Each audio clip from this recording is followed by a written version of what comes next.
जय श्री कृष्ण भाइयों और बहनों। आज मैं इस वीडियो में आपको वैशाख मास के शुक्ल पक्ष में आने वाली मोहिनी एकादशी की पावन कथा सुना रही हूँ। वैशाख मास, जिसे माधव मास भी कहा जाता है, भगवान विष्णु की कृपा प्राप्त करने का विशेष मास कहलाता है और सभी भक्तगण भगवान विष्णु की विशेष कृपा प्राप्त करने के लिए इस महीने में स्नान, दान, व्रत का नियम लेते हैं और भगवान विष्णु की विशेष कृपा प्राप्त करते हैं। वैशाख मास के शुक्ल पक्ष में आने वाली एकादशी का नाम मोहिनी एकादशी कहलाता है। यह एकादशी बहुत ही पुण्यदायिनी मानी जाती है।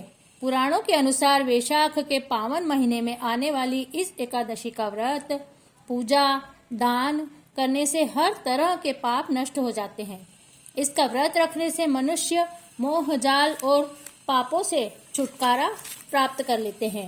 सबसे पहले मैं आपको बताती हूँ कि जो लोग 24 फलाहार वाली एकादशी कर रहे हैं, उन्हें मोहिनी एकादशी के दिन किस चीज का प्रसाद चढ़ाना चाहिए, भगवान के किस नाम का जाप करना चाहिए और इसका व्रत करने से मनुष्य को किस योनि से छुटकारा मिलता है।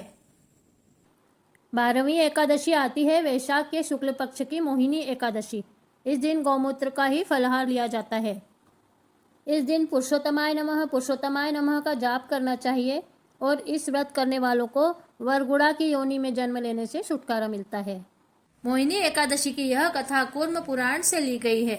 धर्मराज युधिष्ठिर ने कहा कि हे वसुदेव, वैशाख मास के शुक्ल पक्ष की एकादशी की क्या नाम है तथा इसके व्रत की विधि क्या है और इसके करने से क्या फल प्राप्त होता है। श्री कृष्ण भगवान बोले, हे युधिष्ठिर, अब मैं आपके सम्मुख वह कथा सुनाता हूँ जिसका वर्णन महर्षि वशिष्ठ जी ने रामचंद्र जी से किया था। तो सुनिए। एक समय श्री रामचंद्र जी ने गुरु वशिष्ठ जी से कहा, हे गुरुदेव, मैंने जनक नंदिनी सीता जी के वियोग में बहुत कष्ट पाए हैं, अतः आप कोई ऐसा व्रत कहिए कि जिससे समस्त पाप और दुख नष्ट हो जाएं।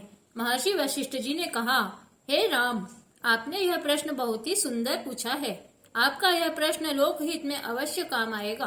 वैशाख माह के शुक्ल पक्ष की मोहिनी नामक एकादशी का व्रत विधि पूर्वक करने से मनुष्य के समस्त पाप और दुख दूर हो जाते हैं। इस व्रत के प्रभाव से मनुष्य मोह जाल से मुक्त हो जाता है। अब आप इसकी कथा ध्यान पूर्वक श्रवण कीजिए। सरस्वती नदी के तट पर बसी हुई भद्रावती नाम की नगरी में सोमवंशीय द्युतिमान नाम का एक राजा राज्य करता था। उसी नगरी में धनपाल नाम का एक अत्यंत धर्मात्मा, पुण्यवान, विष्णु भक्त, धन धान्य से पूर्ण वैश्य रहता था, जिसने नगर में अनेक भोजनालय, प्याऊ, कुआं, तालाब तथा धर्मशालाओं का निर्माण किया था।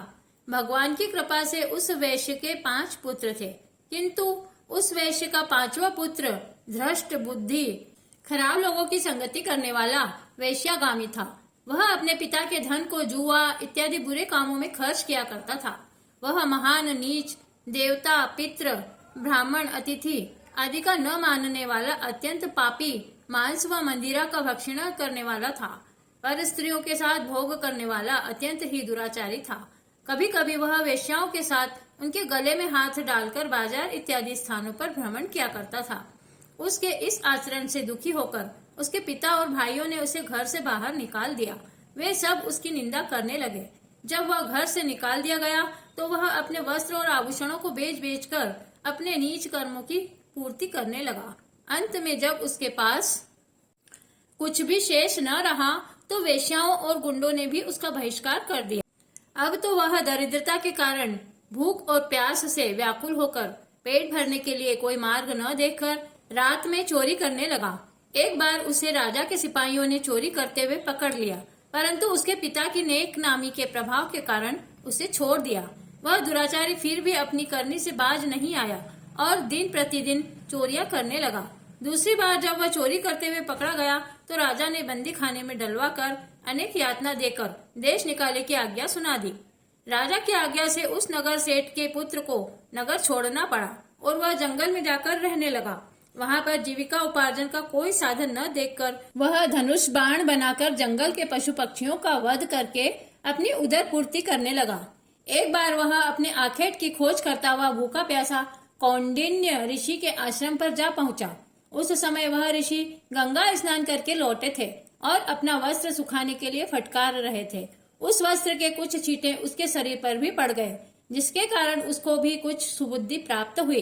तब वह हाथ जोड़कर कहने लगा, हे मुनि, मैंने अपने जीवन में अनेक पाप किए हैं, अतः आप मुझे कोई ऐसा साधारण उपाय बताइए कि जो बिना धन के हो सके और मैं इस पाप से मुक्ति प्राप्त कर सकूं।